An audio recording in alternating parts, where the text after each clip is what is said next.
1952 में इंडिया में first general election होता है और कांग्रेस जीत जाती है ह्यूज मेजोरिटी के साथ। हमारे जवाहरलाल नेहरू इंडिपेंडेंट इंडिया के फर्स्ट प्राइम मिनिस्टर बनते हैं और अपने मंत्रिमंडल के साथ न्यू इंडिया का फाउंडेशन रखते हैं।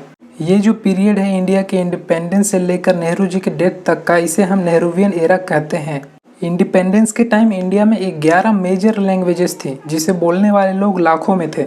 बात उठी कि इंडिया की नेशनल लैंग्वेज क्या होगी और आइडिया आता है हिंदी लैंग्वेज का। पर जो हिंदी स्पीकर्स थे, जो हिंदी नहीं बोलते थे, उन्होंने इसे अप्रिसिएट नहीं किया नेशनल लैंग्वेज के तौर पर।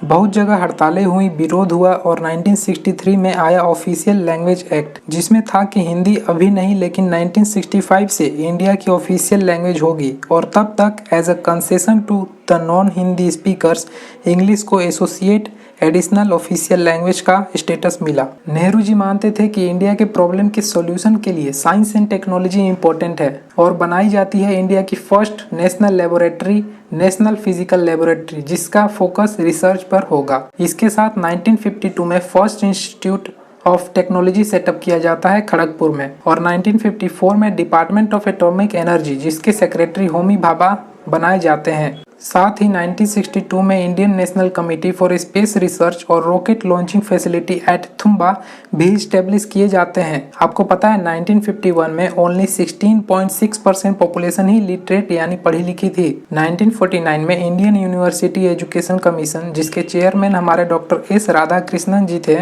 इस कमीशन के रिकमेंडेशन पर यूनिवर्सिटी ग्रांट्स कमीशन यानी यूजीसी सेटअप किया गया 1953 में।